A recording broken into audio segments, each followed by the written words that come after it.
जय श्री गुरुदेव। साधना में सफलता का सबसे बड़ा सूत्र क्या है? साधना आखिर क्यों परिपूर्ण नहीं होती? साधना के मार्ग में सबसे बड़ी बाधा क्या है? साधना को लेकर हमारे तमाम प्रयास किस एक वजह से असफल हो जाते हैं?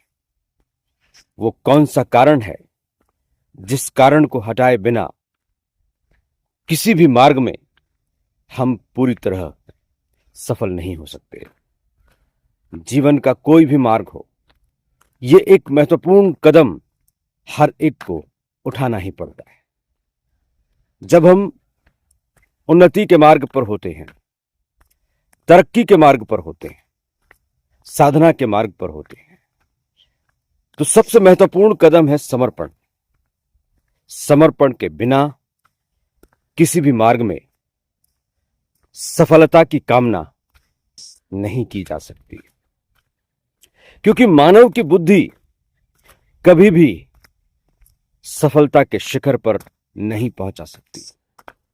मनुष्य को हमेशा यह भ्रम रहा है कि उसने जो भी सफलता प्राप्त की है उसके स्वयं के प्रयासों, कोशिशों, प्रयत्नों, मेहनत और लगन का नतीजा है। लेकिन मनुष्य हमेशा भूल जाता है कि वो इस ब्रह्मांड की बहुत छोटी, इतनी छोटी कि न गिनने योग्य नगण्य इकाई है। उसके हाथ में कुछ भी नहीं है।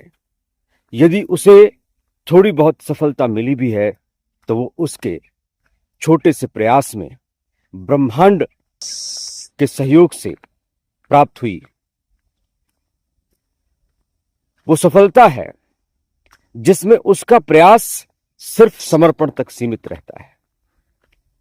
यही साधना के ऊपर लागू होता है। इस सिद्धांत पर शायद ही हम कभी विचार करते हैं कि समर्पण क्यों आवश्यक है, समर्पण के बिना सफलता क्यों नहीं मिलती, और हर मार्ग में जो भी सफल हुआ है कहीं ना कहीं उसमें समर्पण का ही सबसे बड़ा योगदान है। मित्रों, आज हम मॉर्निंग विचार मंथन में समर्पण के इसी सूत्र पर चर्चा करेंगे। क्यों गुरु साधना हो या जीवन साधना, समर्पण अनिवार्य है। हालांकि युद्ध में समर्पण कायरता मानी जाती है, लेकिन जीवन के किसी भी मार्ग में, साधना के मार्ग में समर्पण सबसे बड़ी हिम्मत का प्रतीक होता है, क्योंकि समर्पण इतना आसान नहीं होता। समर्पण सबसे मुश्किल काम होता है। यहीं पर सारे प्रयास विफल हो जाते हैं। सारी मानसिक जुगानियां, प्रयास, कसरतें यहां पर हार मान लेती, क्योंकि समर्पण मानव के स्वयं के प्रयास पर निर्भर नहीं है। समर्पण के लिए मानव के प्रयास से अधिक उसकी भावनाएं महत्व रखती हैं। जब हम साधना की बात करते हैं तो साधना समर्पण मांगती है, त्याग मांगती है, अपने आप को सरेंडर कर देना मांगती है। लेकिन सरेंडर करें तो करें कैसे?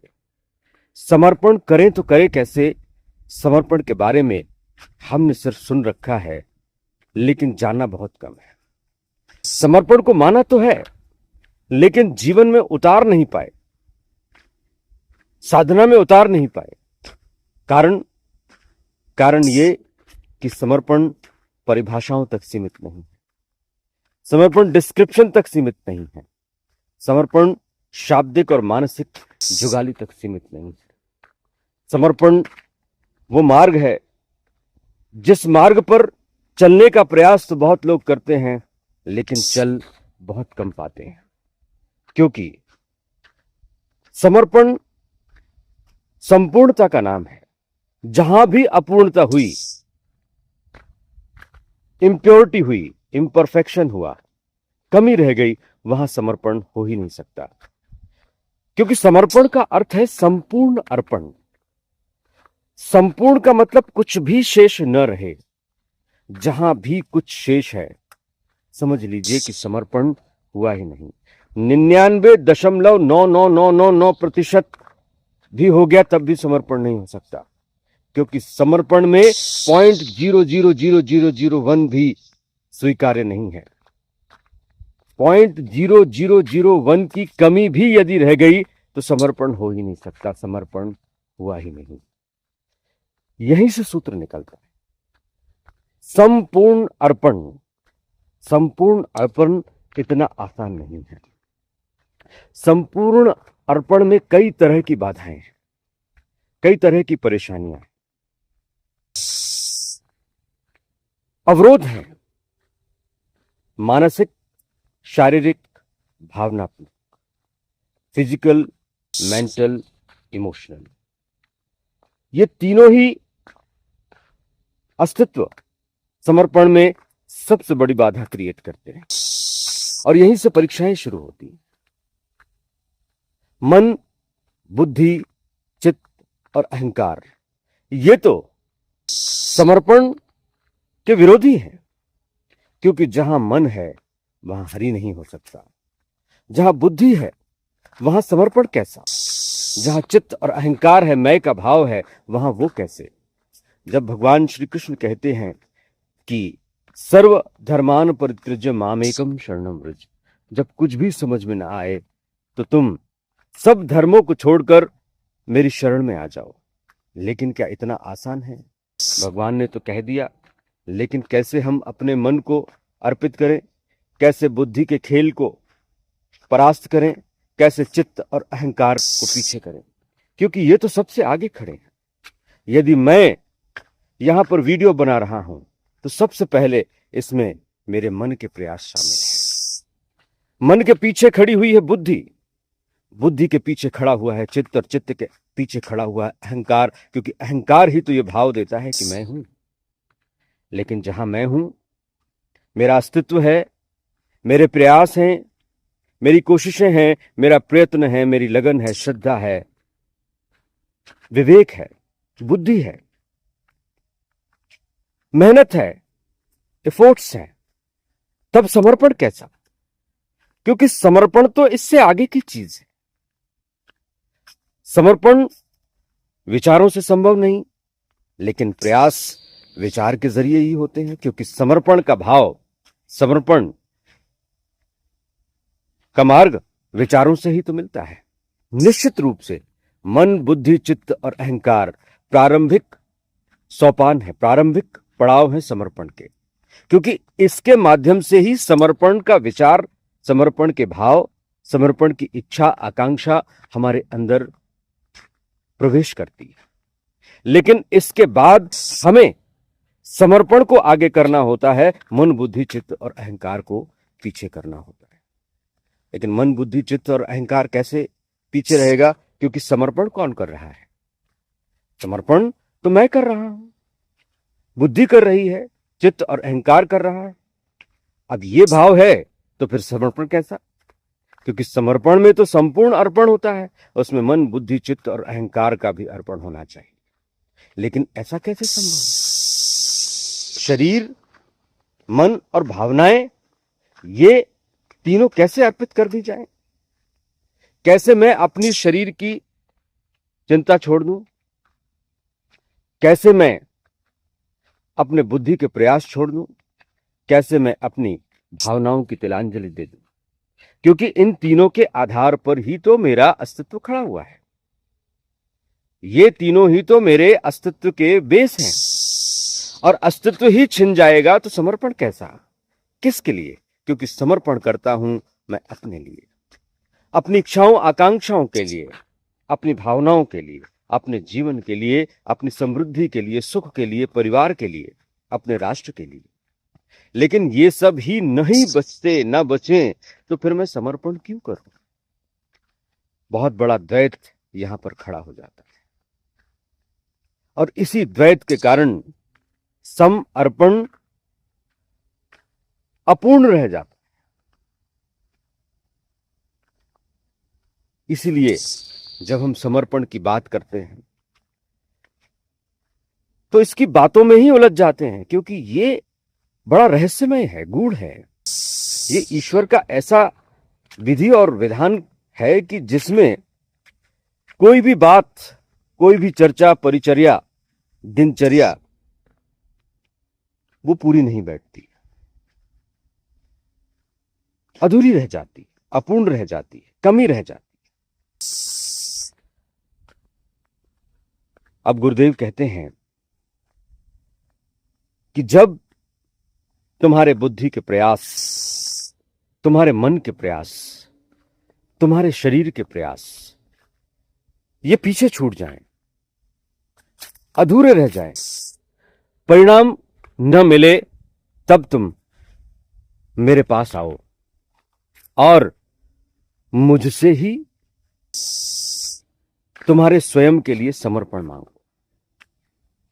कहो कि मैं थक चुका हूं, मेरे प्रयास नाकाफी हैं, मेरे मन, बुद्धि और चित्त अहंकार से परे ये समर्पण है, इसलिए मैं कैसे समर्पण करूं? मेरा तो बस ही नहीं चलता, मेरा तो जोर ही नहीं चलता।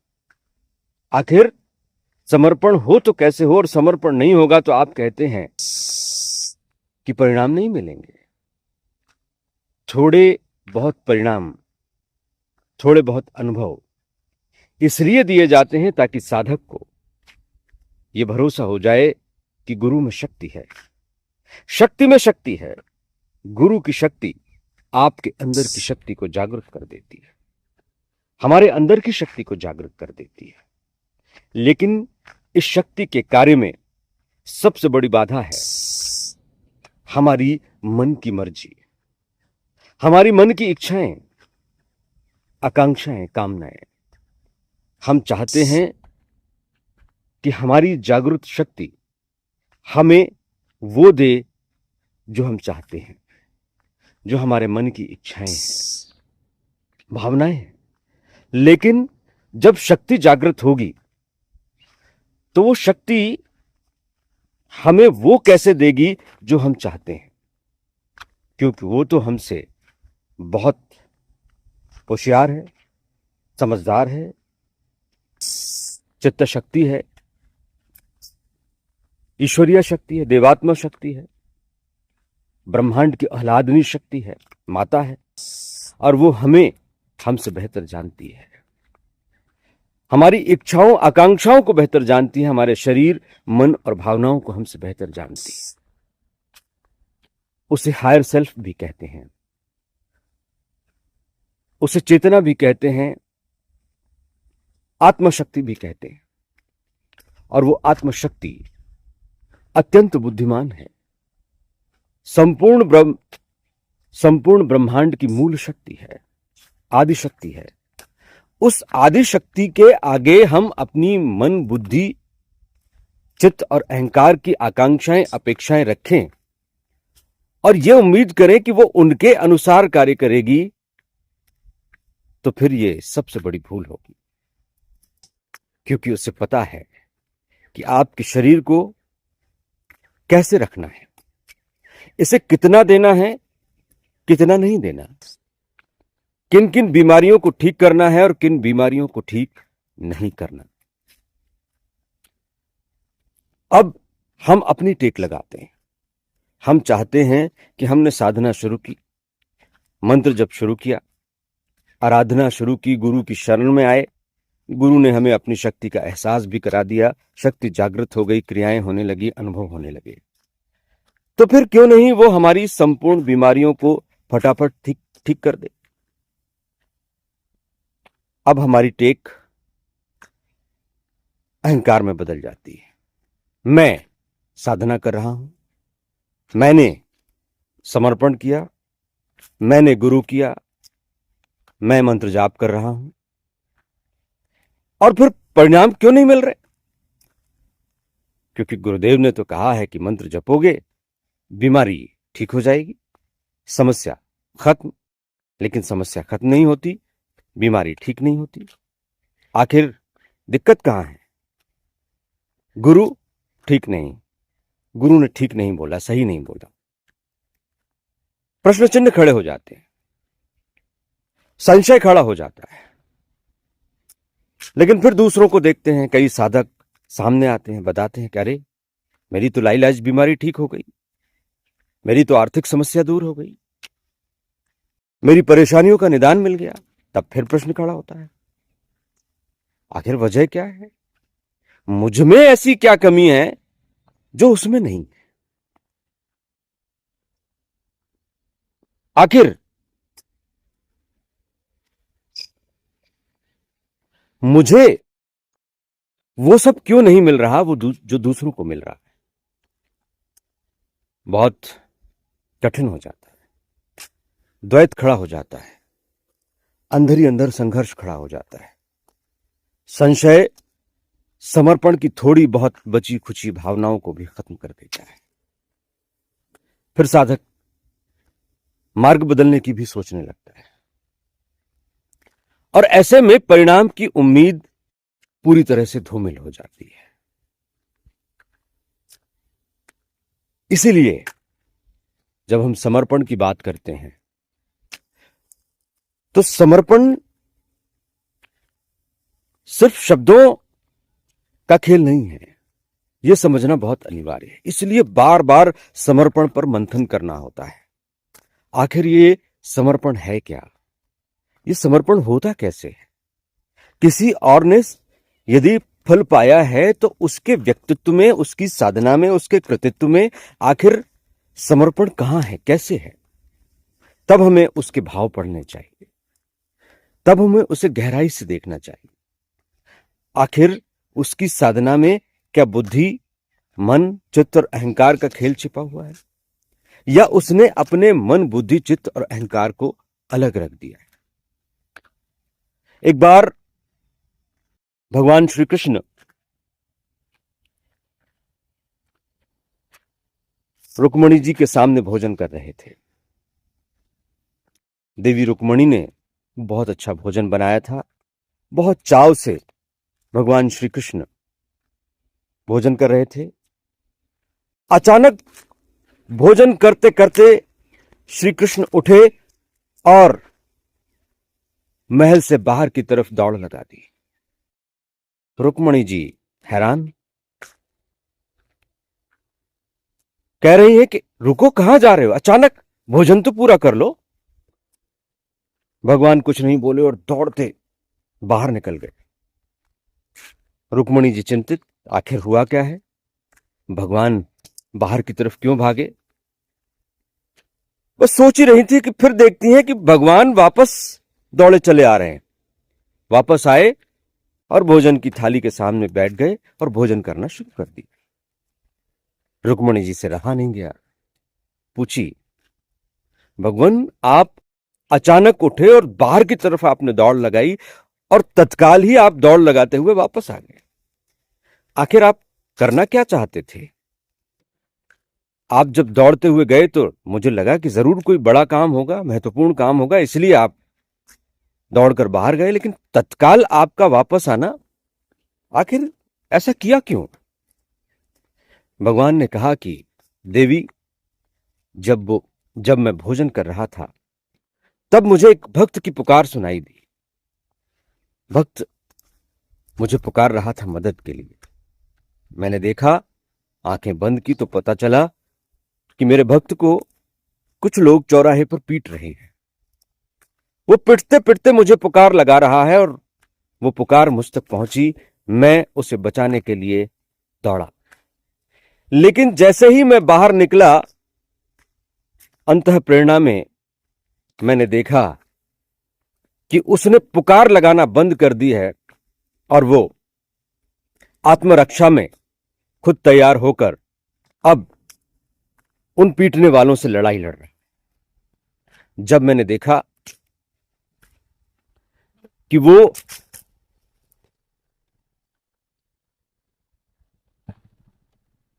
खुद की रक्षा करने में समर्थ है, तब मैंने सोचा कि अब उसे मेरी जरूरत नहीं है। मैं वापस आ गया। यही हमारे साथ होता है। जब हम गुरु से प्रार्थना करते करते उसकी कृपा को जाने पहचाने और प्राप्त किए बगैर बीच में ही अपना मार्ग बदलने लगते हैं, अपनी रक्षा स्वयं करने लगते हैं, उपाय अपनाने लगते हैं, दूसरे मार्गों पर जाते हैं, भटकने लगते हैं, तब गुरु को समझ में आता है कि ये तो स्वयं ही अपनी रक्षा कर लेगा, स्वयं ही मन बुद्धि चित्त अहंकार से अपने प्रयासों से अपने को ठीक करने में लग गया है। अब मेरी क्या आवश्यकता है? तो इसी से समर्पण के मार्ग का खुलासा होता है। जब भी हम कहीं फंस जाएं, उलझ जाएं, बीमारियों में, रोगों में, परेशानियों में, तो हमारा मार्ग क्या होना चाहिए? हमारी कोशिश क्या होनी चाहिए? सिर्फ और सिर्फ समर्पण, गुरु के प्रति, इष्ट के प्रति पूर्ण भाव से, मनोयोग से, श्रद्धा से आगे बढ़ने का भाव ही काफी है। विचार मन की उपज है, लेकिन भाव आत्मा की उपज होते हैं। जब हम अपने संपूर्ण भावों को, संपूर्ण विचारों को, प्रयासों को गुरु के चरणों में अर्पित करके कह देते हैं कि बस अब मेरी सीमाएं समाप्त होती हैं, अब मैं कुछ नहीं कर सकता, अब आप कीजिए। और जब हम उसे संपूर्ण अर्पित कर देते हैं, सम अर्पण, जब सब कुछ अर्पण कर देते हैं, तब हमारे जहन में यह प्रश्न भी नहीं रहना चाहिए कि मैं ठीक नहीं हो रहा तो क्यों नहीं हो रहा, मुझे चीजें नहीं मिल रही तो क्यों नहीं मिल रही। क्योंकि जो शुरुआत में हमने बात कही थी कि हमारे अंदर की जागृत शक्ति हमसे कहीं अधिक समझदार है। यहां मैंने कहीं अधिक शब्द का प्रयोग किया है, लेकिन यह कहीं अधिक नहीं, बहुत अधिक, इतनी अधिक कि हम उसकी कल्पना भी नहीं कर सकते। हम अपने छोटे से जीवन को देख पा रहे हैं, हम अपने छोटे अस्तित्व को देख पा रहे हैं, हम सिर्फ इस शरीर की पहचान को देख पा रहे हैं, लेकिन हमारी शक्ति महाजीवन को देख पा रही है, जिसमें ऐसे हजारों लाखों जीवन समाहित है। हमारी आत्मा शक्ति, जागृत कुंडलिनी गुरु शक्ति हमारे इस छोटे से अस्तित्व और इस अस्तित्व की परेशानियों को नहीं देख पा रही। वो देख पा रही है कि इस अस्तित्व ने हर जन ने कोई ना कोई बड़ी परेशानी सही, रोग देखे, तकलीफें देखी, चुनौतियां देखी। अब समय आ गया है कि इसके जन्म जन्मांतर के रोगों को समाप्त किया जाए, इसके जन्म जन्मांतर के चक्रों को खत्म किया जाए, इसकी जड़ पर प्रहार किया जाए। शरीर से रोग ठीक कर दिया तो वो रोग सूक्ष्म स्तर पर कायम रहेगा, फिर प्रहार करेगा। सूक्ष्म स्तर से भी रोग को खत्म कर दिया तो वो रोग कारण स्तर पर रहेगा और फिर सामने आ जाएगा। इस जन्म में गुरु कृपा से दब भी गया तो अगले जन्म में फिर उभर कर सामने आ जाएगा। इसलिए जड़ पर प्रहार करना आवश्यक है। कोई भी बीमारी, तकलीफ, परेशानी, मानसिक, आध्यात्मिक, आर्थिक, भौतिक, जो भी बीज जहां भी मौजूद है, उस बीज को नष्ट करना जरूरी है। जन्म जन्मांतर के रोगों का निदान बहुत आवश्यक है, क्योंकि मुक्ति और मोक्ष तभी मिल सकता है जब जड़ पर प्रहार किया जाए, जब उसे समूल रूप से नष्ट किया जाए, उसे बीज रूप में भी नष्ट किया जाए। क्योंकि बीज मौजूद है तो फिर से अंकुरित होगा, फिर से दुख देगा, दारिद्र्य देगा, परेशानी देगा। इसलिए संपूर्ण समर्पण आवश्यक है। यह देखना आवश्यक है कि शक्ति आखिर किस स्तर पर काम कर रही है। शक्ति यदि हमें तात्कालिक लाभ नहीं दे रही तो उसके पीछे की मूल वजह क्या है, और यह जानना भी हमारे लिए आवश्यक नहीं, क्योंकि जब संपूर्ण अर्पण सम अर्पण हो गया तो फिर हमें इस बात की क्या चिंता कि हमें क्या मिल रहा है और क्या नहीं मिल रहा, इस शरीर से कितने लाभ मिल रहे हैं नहीं मिल रहे, इस अस्तित्व को क्या दिया जा रहा है और क्या नहीं दिया जा रहा। छोड़ दीजिए, सोचने दीजिए उस शक्ति को, करने दीजिए गुरु को, और यकीन मानिए साधना कभी भी निष्फल नहीं जाती। यदि हम प्रभु का नाम ले रहे हैं तो प्रभु का नाम व्यर्थ कैसे हो सकता है। जब गुरुदेव ने हमें संजीवनी मंत्र दिया है, आधि दैविक, आधि बौद्धिक, आधि भौतिक और आध्यात्मिक त्रिविध तापों के नाश की बात कही है, तो ये त्रिविध ताप एक जन्म के थोड़ी होते, ये त्रिविध ताप जन्म जन्मांतर के इकट्ठे किए होते हैं। कुछ बीमारियां लाइलाज होती, लाइलाज होने का अर्थ क्या है? ईश्वर ने मानव को उसकी चाबी नहीं दी, कुछ रोगों की चाबी अपने पास रखी। क्यों? क्योंकि इसके जरिए वो मनुष्य को ये बताना और समझाना चाहता है कि सब कुछ तुम्हारे हाथ में नहीं है, सब कुछ प्रयत्नों के भरोसे नहीं छोड़े जा सकते, सब कुछ मन बुद्धि चित्त और अहंकार से सॉल्व नहीं किया जा सकता। कहीं कुछ ऐसा है जो तुमसे भी परे है, तुम्हारे विज्ञान से भी परे है। जब तुम उसकी शरण में जाओगे तभी तुम्हें इसका निदान मिलेगा। लाइलाज होने का अर्थ यह है कि वो मनुष्य की बुद्धि से परे है, लेकिन वो ईश्वर की व्यवस्था में कभी भी लाइलाज नहीं होता। ईश्वर की व्यवस्था में ईश्वर के सामने कोई भी ऐसी परिस्थिति, स्थिति, बीमारी नहीं होती जिसे हम लाइलाज कह सकें। सब कुछ संभव है, सबका इलाज संभव है। बस इतना मानिए कि जो विज्ञान की दृष्टि में लाइलाज है, इसका मतलब यह है कि उसकी कमान, उसका उपचार, उसकी औषधि विज्ञान के हाथ में नहीं, गुरु रूपी परम सत्ता के हाथों में है, चित्त शक्ति के हाथों में है, हमारे अंदर की प्राण शक्ति के हाथों में है। और हमारे अंदर की प्राण शक्ति, चित्त शक्ति, आह्लादनी शक्ति, मात्र शक्ति उस बीमारी को ठीक करने में समर्थ सक्षम है। लेकिन कब? जब हम उसके सामने समर्पित हो जाएं। होता क्या है कि हम दिन भर मंत्र जप करते हैं कामना के साथ कि मेरी ये बीमारी ठीक हो जाए। हमारे अंदर की जागृत शक्ति हमारी भावनाओं का सम्मान करती है। सुबह से लेकर शाम तक इस इच्छा के साथ हमने मंत्र जप किया कि मेरी इस बीमारी को ठीक कर दो। ठीक, बीमारी जटिल है, लाइलाज है। हमने सुबह से शाम तक मंत्र जप किया, शाम को उस मंत्र जप से जो शक्ति मिली, क्योंकि हम समर्पित तो है नहीं, हम तो अपने प्रयास पर निर्भर हैं,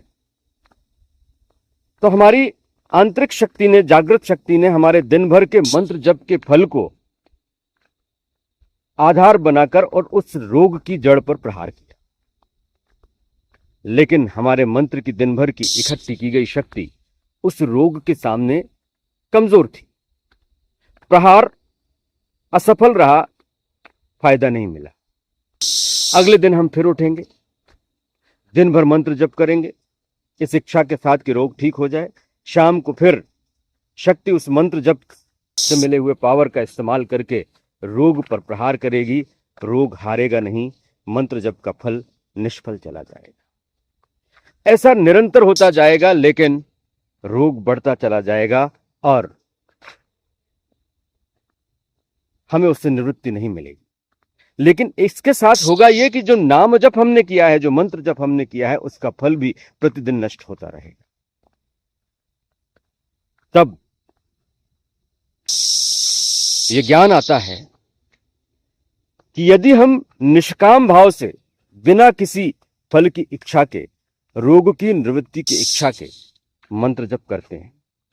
मानिए कि हमने 1 साल तक निरंतर मंत्र जप किया, नाम जप किया, गुरु की शरण में रहे, तो 1 साल तक यदि हमने इच्छा नहीं रखी तो प्रत्येक दिन का जो मंत्र जप का फल है वो इकट्ठा होते होते 1-1.5 साल में इतना अधिक ताकतवर हो जाएगा कि उसके साथ यदि शक्ति उस रोग पर प्रहार करती है तो वो रोग नष्ट हो जाता है।